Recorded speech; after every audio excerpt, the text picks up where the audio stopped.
Another new feature that we've added to DocSafe recently is to do with dynamic forms. So what I'm going to do is I'm going to run you through the difference between form filling through Approve Plus and dynamic forms. But the point of this video is to show you that we have now enhanced the ability to pre-fill a form before you give it to a client. So just as a quick overview, if you remember, we've got dynamic forms and we have something called, if we choose a client, we have Approve Plus. Now, Approve Plus is where you can get a form completed and design a form on the hoof and save that template.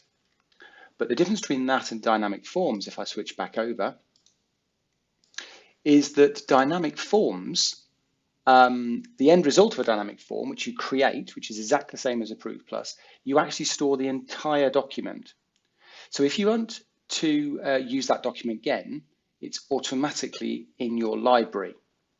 So the actual document, the underlying document with all the necessary boxes is stored within DocSafe to be picked off the shelf, if you like, and given over to a client again and again and again. So it's very good for the generic documents.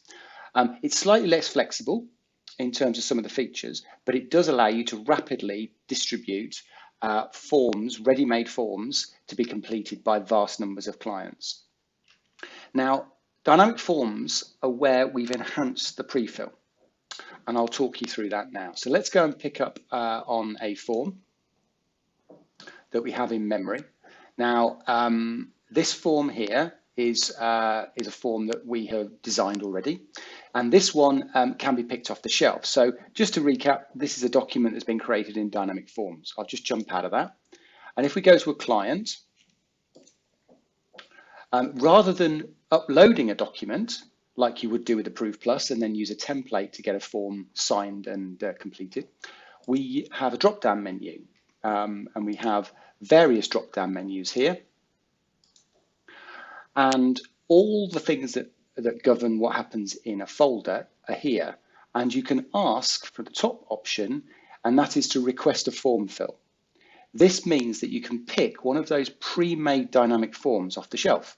So we do that. And what you can do is you can ask for it to be signed and start the upload, and then the client receives it in the normal way and gets to complete and sign it. What we've added was always in the system, pre-fill, but what we've enhanced is the ability to toggle these pre-filled boxes on and off. What we found is that you can pre-fill a document, but the client could still edit the material you had pre-filled. So what we can now do is go through that document and actually fill in the data and lock it so that when that document gets opened and filled by the client, those fields, let's take the date field, for example, at the moment, that field is open for editing by the client. I could pre-fill it with, say, today's date. And if I left it as such, that field would be pre-populated, which I wanted it to be, but the client could overwrite it. But by clicking on the pencil and converting it to a lock, it means that is now locked.